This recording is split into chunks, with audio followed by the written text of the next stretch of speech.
June 1 മുതൽ കേരളത്തിൽ cinema സമരം. GSTക്കൊപ്പമുള്ള വിനോദ നികുതി സംസ്ഥാന സർക്കാർ പിൻവലിക്കണമെന്ന ആണ് സിനിമാ സംഘടനകളുടെ ആവശ്യം. സിനിമാ സംഘടനയുടെ സംയുക്ത യോഗത്തിലാണ് തീരുമാനമുണ്ടായത്. താരങ്ങളുടെ അടക്കം വലിയ പ്രതിഫലം കുറയ്ക്കണമെന്നും നിർമ്മാതാക്കൾ ആവശ്യപ്പെടുന്നു. മലയാള സിനിമ വൻ പ്രതിസന്ധിയിലാണെന്ന് ചലച്ചിത്ര നിർമ്മാതാവ് G. സുരേഷ് കുമാർ മാധ്യമങ്ങളോട് സംസാരിക്കവേ അറിയിച്ചു. 176 ചിത്രങ്ങൾ കഴിഞ്ഞ വർഷം ബോക്സ് ഓഫീസിൽ തകർന്നടിഞ്ഞു. ജനുവരിയിൽ മലയാള സിനിമയുടെ തിയേറ്റർ നഷ്ടം 101 കോടിയാണെന്നും നിർമ്മാതാക്കൾ പറഞ്ഞു.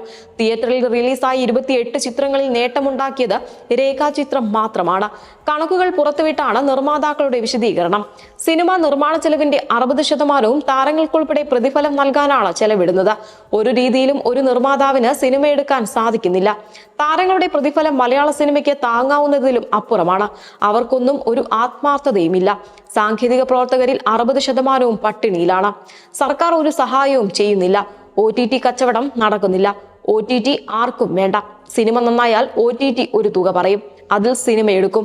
6 മാസം കൊണ്ടും 10 മാസം കൊണ്ടുമാണ് അത് കിട്ടുക. ജൂൺ 1 മുതൽ പൂർണ്ണമായും സിനിമ നിർത്തുമെന്നുള്ളത് സംയുക്തമായ തീരുമാനമാണ്. നിർമ്മാണവുമില്ല, പ്രദർശനവുമില്ല. പുതിയ താരങ്ങളും സംവിധായകരും കോടികളാണ് ചോദിക്കുന്നത്. 30% നികുതി അടച്ച് ഏതെങ്കിലും വ്യവസായം മുന്നോട്ട് പോകാൻ സാധിക്കുമോ എന്നും ഭാരവാഹികൾ ചോദിച്ചു. താരങ്ങൾ നിർമ്മിക്കുന്ന സിനിമകൾ പ്രദർശിപ്പിക്കില്ല. 50 ദിവസം കൊണ്ട് തീർക്കേണ്ട സിനിമകൾ 150 ദിവസം വരെ പോകുന്നു. താരങ്ങൾ വാങ്ങുന്ന പ്രതിഫലത്തിന്റെ 10% പോലും തിയേറ്ററിൽ സിനിമകൾ നേടുന്നില്ലെന്നും G. സുരേഷ് കുമാർ കുറ്റപ്പെടുത്തി.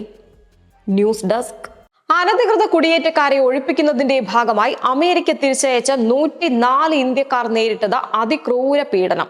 കിലോമീറ്ററുകൾ നടന്നും മണിക്കൂറുകൾ കടൽ മാർഗം യാത്ര ചെയ്തും ജയിലിലടച്ചും കെട്ടിയിട്ടുമായിരുന്നു ദുരിതം.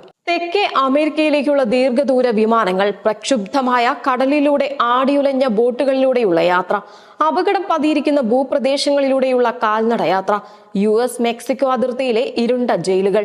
അമേരിക്ക തിരിച്ചയച്ച അനധികൃത കുടിയേറ്റക്കാരായ 104 ഇന്ത്യക്കാർ കടന്നുപോയത് ഒരു ദുസ്വപ്നം പോലെയുള്ള അനുഭവങ്ങളിലൂടെയാണ്. തൊഴിൽ വിസ എന്ന ഏജന്റുമാരുടെ വാഗ്ദാനത്തിൽ അകപ്പെട്ട് ഒടുവിൽ വഞ്ചിതരായി ദുരിതങ്ങൾ മാത്രം നിറഞ്ഞ വഴിയിലൂടെയാണ് ഇവരിൽ മിക്കവരും US-ലെത്തിയത്. ഒരു ഏജന്റിന് 44 ലക്ഷം രൂപ നൽകിയെന്നും അയാൾ തനിക്ക് US-ൽ തൊഴിൽ വിസ വാഗ്ദാനം ചെയ്തതായും പഞ്ചാബിലെ ഹോഷിയാർപൂർ ജില്ലയിലെ തഹ്ലി ഗ്രാമത്തിൽ നിന്നുള്ള ഹർവീന്ദർ സിംഗ് പറയുന്നു. അവസാന നിമിഷമാണ് വിസ ലഭിച്ചില്ലെന്ന് ഏജന്റ് അറിയിച്ചത്. പിന്നീട് ഡൽഹിയിൽ നിന്ന് ഖത്തറിലേക്കും അവിടെ നിന്ന് ബ്രസീലിലേക്കും വിമാനം കയറ്റിവിട്ടു. ബ്രസീലിലെത്തിയപ്പോൾ പെറുവിൽ നിന്നൊരു വിമാനം വരാനുണ്ടെന്നും അതിൽ കയറ്റിവിടാമെന്നും പറഞ്ഞു. പക്ഷേ അങ്ങനെയൊരു വിമാനം ഉണ്ടായിരുന്നില്ല.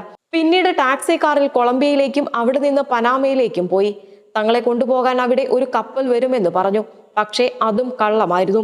2 ദിവസം നീണ്ടുനിന്ന ദുരിതയാത്ര ആരംഭിച്ചത് അവിടെ നിന്നായിരുന്നുവെന്നും ഹർവീന്ദർ പറയുന്നു. ഒരു പർവ്വതപാതയിലൂടെ നടന്നതിന് ശേഷം ഹർവീന്ദറിനെയും ഒപ്പമുള്ളവരെയും ഒരു ചെറിയ ബോട്ടിൽ ആഴക്കടലിലൂടെ മെക്സിക്കോ അതിർത്തിയിലേക്ക് അയച്ചു. 4 മണിക്കൂർ നീണ്ട കടൽ യാത്രക്കിടെ ഇവർക്കൊപ്പം സഞ്ചരിച്ചിരുന്ന ബോട്ട് മറിഞ്ഞ് ഒരാളുടെ മരണം സംഭവിച്ചു. പനാമ കാട്ടിൽ വെച്ചും മറ്റൊരാളും മരണത്തിന് കീഴടങ്ങി. ദാരാപൂർ ഗ്രാമത്തിലെ സുഖ്പാൽ സിംഗിനും സമാനമായ ഒരു പരീക്ഷണമാണ് നേരിടേണ്ടി വന്നത്.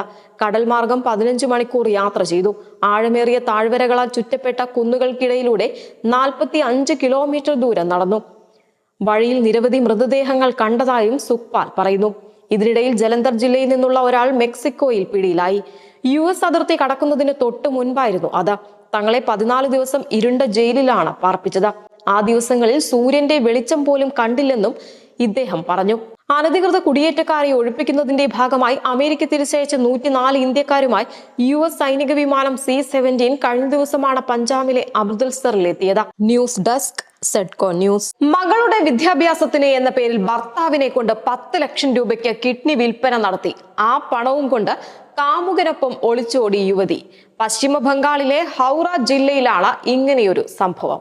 പശ്ചിമ ബംഗാളിലെ ഹൗറ ജില്ലയിലെ സാൻക്രയിൽ നിന്നുള്ള ഒരു സ്ത്രീ മകളുടെ വിദ്യാഭ്യാസത്തിന് പണം നൽകാനെന്ന വ്യാജേന ഭർത്താവിന്റെ വൃക്ക 10 ലക്ഷം രൂപയ്ക്ക് വിൽക്കാൻ പ്രേരിപ്പിച്ചതായാണ് റിപ്പോർട്ട്. വിൽപ്പനയ്ക്ക് ശേഷം മുഴുവൻ തുകയും കൈക്കലാക്കി അവർ കാമുകനൊപ്പം ഒളിച്ചോടി. 1 വർഷത്തിലേറെയായി വൃക്ക വിൽക്കാൻ അവർ പ്രേരിപ്പിച്ച ഭർത്താവ് 3 മാസം മുൻപാണ് ശസ്ത്രക്രിയയ്ക്ക് വിധേയനായത്. ഈ പണം അവരുടെ മകൾക്ക് നല്ല ഭാവി ഉറപ്പാക്കുമെന്ന് അദ്ദേഹം വിശ്വസിച്ചു. എന്നാൽ വീട്ടിൽ തിരിച്ചെത്തിയപ്പോഴാണ് 10 ലക്ഷം രൂപയുമായി ഭാര്യയെ കാണാതായതായി അറിയുന്നത്. ഫേസ്ബുക്കിലൂടെ പരിചയപ്പെട്ട കാമുകനുമായി യുവതി കഴിഞ്ഞ വർഷമായി അടുപ്പത്തിലായിരുന്നു. ഭർത്താവിന്റെ കുടുംബം ദമ്പതികളെ ബരാക്പൂരിൽ കണ്ടെത്തി. എന്നാൽ വിവാഹമോചനത്തിന് ഫയൽ ചെയ്യുമെന്ന് ഭീഷണിപ്പെടുത്തി ഭാര്യ അവരെ കാണാൻ വിസമ്മതിച്ചു. 1994 മുതൽ ഇന്ത്യയിൽ മനുഷ്യാവയവങ്ങൾ വിൽക്കുന്നത് നിയമവിരുദ്ധമാണ്. എന്നാൽ ഇത്തരം സംഭവങ്ങൾ അവയവ വ്യാപാരവും വ്യക്തിബന്ധങ്ങളുമായി ബന്ധപ്പെട്ട് നിലനിൽക്കുന്ന വെല്ലുവിളികളെ ഉയർത്തിക്കാട്ടുന്നു. News desk Zedco news. ആൾക്കൂട്ടത്തിന്റെ പ്രകോപനത്തിന് പിന്നാലെ JCBക്കെതിരെ ആക്രമണം അഴിച്ചുവിട്ട് കാട്ടാന. പശ്ചിമ ബംഗാളിലെ ഉൽപായ്ഗുരയിലെ ഡാംഡിം പ്രദേശത്തായിരുന്നു സംഭവം. അബൽചന്ദ് വനത്തിൽ നിന്ന് ഭക്ഷണം തേടി ആന ഇറങ്ങിയപ്പോഴായിരുന്നു സംഭവം. നാട്ടുകാർ ആനയെ ഉപദ്രവിക്കുകയും ഓടിക്കുകയും ചെയ്തുവെന്നാണ് റിപ്പോർട്ട്. ഇതോടെ കാഴ്ചക്കാരെയും നിർമ്മാണ ഉപകരണങ്ങളെയും സമീപത്തെ വാച്ച് ടവറിനെയും പ്രകോപിതനായ ആന ലക്ഷ്യമിടുകയായിരുന്നു. ഇതിനിടെ ആന സമീപത്തുണ്ടായിരുന്ന JCB യന്ത്രത്തിന് നേരെ പാഞ്ഞെടുക്കുന്ന വീഡിയോ ആണ് ഇപ്പോൾ സമൂഹ മാധ്യമങ്ങളിൽ വൈറലാകുന്നത്. ആനയെ പ്രതിരോധിക്കാനായി JCBയുടെ കൈ ഉപയോഗിച്ച് ഡ്രൈവർ ആനയെ പ്രതിരോധിക്കാൻ ശ്രമിക്കുന്നതും ദൃശ്യങ്ങളിലുണ്ട്. ഇതിനിടയിൽ ആനയുടെ അടുത്തേക്ക് കാഴ്ചക്കാർ പാഞ്ഞെത്തുന്നതും ആന പിന്തിരിയുന്നതും ദൃശ്യങ്ങളിൽ കാണാം. ആനയുടെ മസ്തകത്തിലും തുമ്പിക്കൈയിലും പരിക്കേറ്റതായും മറ്റാർക്കും പരിക്കില്ലെന്നുമാണ് പ്രാദേശിക മാധ്യമങ്ങൾ റിപ്പോർട്ട് ചെയ്യുന്നത്. സംഭവത്തിന് പിന്നാലെ കാട്ടാനയെ പ്രകോപിച്ചതിന് ഒരാൾക്കെതിരെ കേസെടുത്തിട്ടുണ്ട്. JCB യന്ത്രവും പോലീസ് പിടിച്ചെടുത്തു. News desk Zedco news. ഭൂമിയിലും അന്തരീക്ഷത്തിലുമുള്ള ഏതു വസ്തുവിനും ഇടിമിന്നൽ ഏൽക്കാറുണ്ട്. എന്നാൽ വിമാനത്തിന് ഇടിമിന്നൽ ഏൽക്കുമോ? ഇത്തരമൊരു സംശയം ചിലപ്പോഴുണ്ടാകും. അതിനുള്ള ഉത്തരം ഇങ്ങനെ. ലോകത്ത് പ്രതിദിനം 3 ലക്ഷം മുതൽ 5 ലക്ഷം വരെ മിന്നലുകൾ ഉണ്ടാകുന്നു എന്നാണ് കണക്ക്. ലോകത്തെ ഏറ്റവും ഉയരം കൂടിയ കെട്ടിടമായ ബുർജ് ഖലീഫയ്ക്ക് നിരവധി തവണ മിന്നലേറ്റിട്ടുണ്ട്. ലോകത്ത് പ്രതിദിനം 1,50,000 മുകളിൽ വിമാനങ്ങൾ പറക്കാറുണ്ട്. ലോകത്ത് ഒരു സ്ഥലവും ഇടിമിന്നലിന് സുരക്ഷിതമല്ല. അങ്ങനെയെങ്കിൽ വിമാനങ്ങൾക്ക് ഇടിമിന്നൽ ഏൽക്കുമോ? വിമാനം അടിസ്ഥാനപരമായി ഒരു ലോഹപ്പെട്ടിയാണ്. അതിന്റെ ഫ്യൂസലേജ് അഥവാ ചട്ടക്കൂട് അലൂമിനിയം ചേർന്ന സംയുക്ത പദാർത്ഥങ്ങൾ കൊണ്ട് പൊതിഞ്ഞ രീതിയിലാണ് രൂപകൽപ്പന ചെയ്തിട്ടുള്ളത്.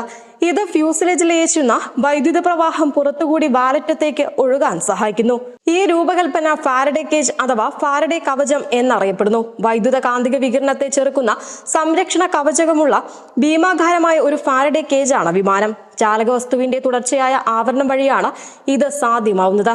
വൈദ്യുതി ചാർജുള്ള മേഘങ്ങൾ വിമാനത്തിന്റെ ചട്ടക്കൂടിൽ വോൾട്ടേജ് സമാവേശിപ്പിക്കുന്നു. അതായത് ചാർജ് വാഹിയായ മേഘത്തിനും വിമാനത്തിനുമിടയിൽ വൈദ്യുതി ഡിസ്ചാർജ് സംഭവിക്കുന്നു.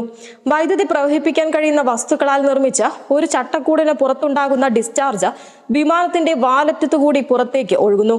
അങ്ങനെ വിമാനത്തിനുള്ളിൽ വൈദ്യുതി ചാർജ് എത്താതെ അത് യാത്രക്കാരെയും ഉപകരണങ്ങളെയും സംരക്ഷിക്കുന്നു. മിന്നലേൽക്കുന്നത് വിമാനത്തിന്റെ താരതമ്യേന കൂർത്ത അഗ്രഭാഗങ്ങളിലാണ്. മുഖ്യമായും വിമാനത്തിന്റെ ചിറകിന്റെ അഗ്രഭാഗത്തോ തുമ്പിലോ ആണ് ഇത് സംഭവിക്കുന്നത്. വൈദ്യുതി ചാർജ് പുറന്തള്ളുന്നത് വാലറ്റത്തു കൂടിയാണ്. ഇവിടെ മിന്നൽ തിരികൾ സ്ഥാപിച്ചിട്ടുണ്ട്. വിമാനത്തിന്റെ സുരക്ഷയുമായി ബന്ധപ്പെട്ട സർക്യൂട്ടുകളും ഉപകരണങ്ങളും പല രീതിയിലുള്ള കവചങ്ങളാൽ ചുറ്റപ്പെട്ടിരിക്കുന്നു. ഇന്ധന ടാങ്ക് ആവട്ടെ മിന്നലിന് നേരിട്ട് എത്താൻ കഴിയാത്ത സ്ഥാനത്താണ് സ്ഥാപിച്ചിട്ടുള്ളത്. യാത്രക്കാർക്ക് ഇടിമിന്നൽ ശബ്ദം കേൾക്കാമെങ്കിലും സുരക്ഷിതരായിരിക്കും. അതേസമയം വിമാനം ഉയരത്തിൽ സഞ്ചരിക്കുമ്പോഴാണ് ഇടിമിന്നലേൽക്കുക എന്നത് തെറ്റായ ധാരണയാണ്. ടേക്ക് ഓഫ് സമയത്തും ലാൻഡിംഗ് സമയത്തുമാണ് ഇടിമിന്നലേൽക്കാൻ സാധ്യത കൂടുതലുള്ളത്. ഇത്രയേറെ സുരക്ഷാ നടപടികൾ സ്വീകരിച്ചാലും ചട്ടക്കൂടിൽ വൻതോതിൽ വൈദ്യുതി പ്രവഹിക്കുമ്പോൾ ചില അവസരങ്ങളിൽ നേരിയ കേടുപാടുകൾ സംഭവിക്കാറുണ്ട്. ഇങ്ങനെ മിന്നലേൽക്കുന്ന വിമാനങ്ങൾ തൊട്ടടുത്ത എയർപോർട്ടിലിറക്കി വിശദമായ പരിശോധനയ്ക്ക് ശേഷം മാത്രമേ തുടർന്ന് പറക്കാറുള്ളൂ. News desk Zedco news.